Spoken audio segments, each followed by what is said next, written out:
I'm going to jump straight into this because I just want to be real for a second. In today's fast-paced, hyper-connected world, the ability to persuade is going to be the ultimate superpower.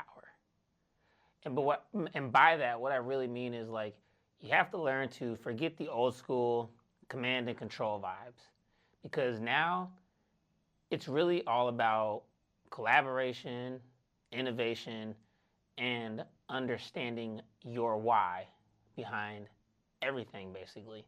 Whether you're pitching a new idea, trying to create some new content, or just crush your personal goals, or if you're just navigating the daily hustle, persuasion is going to be a secret weapon, because we do live in a world where people don't just ask what to do, but they also ask why to do it. And to me, this basically is the language of modern leadership. And trust me, you have to be able to speak that fluently. So I want to be clear. There's a difference between persuasion and manipulation. And I want to just keep it a buck. Persuasion is not manipulation. I feel like manipulation is that shady stuff when you're just tricking or forcing someone to go against their best interest. Whereas persuasion, on the other hand, that's really about finding that sweet spot of common ground and then building that genuine trust and just leading people towards a win-win situation. Because persuasion is really about a collaborative journey or like a negotiation. Now, when I think of manipulation, I think that's kind of like the one-way ticket to deception. It's the key difference. The key difference is that persuasion is all about mutual benefit, open dialogue, respect with each other, understanding each other's views, whereas manipulation, that's basically like deception. And in a way, it's kind of just straight up disrespect. So I think there's really 4 mistakes that you can avoid, and I want to cover those. So like I said, we're going to keep it real. We're going to avoid some of the major fails. And these are the 4 major common mistakes that probably derail your persuasion game. And the thing I want to first cover is just ditching the hard sell right off the bat. You got to give people time to vibe with your ideas. Second, you want to be flexible. So you have to embrace compromise. It's not a loss. It's actually going to be a win-win. And third is killer arguments are crucial, but credibility and emotional connection, that's going to be where your magic happens. And finally, number 4, persuasion is not a one and done deal. It's actually a process. It's a journey. It's a marathon. It's not a sprint.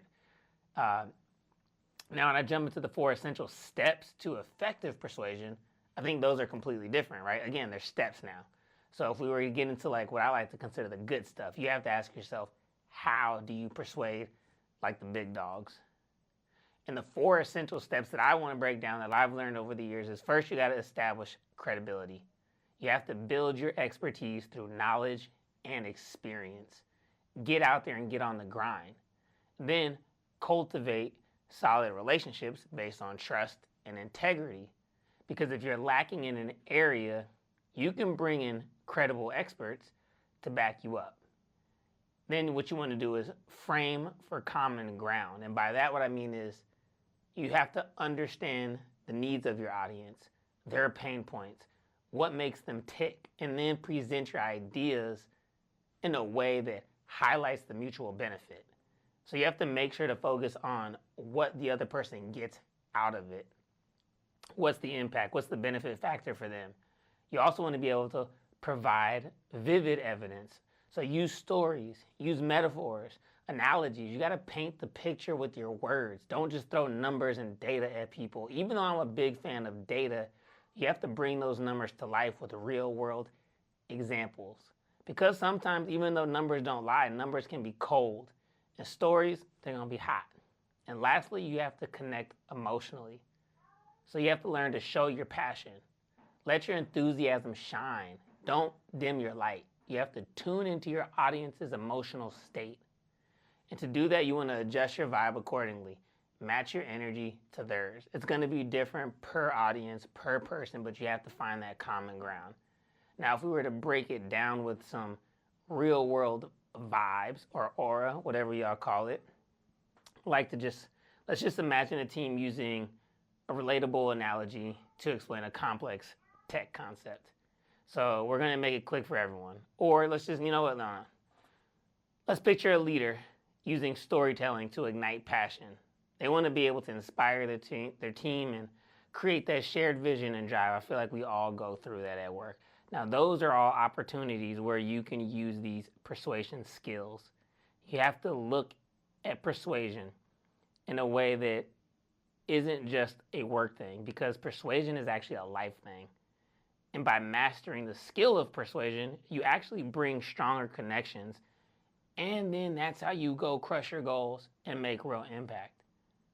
So you have to remember, it's actually about understanding, connecting, and leading, but you have to do it with integrity.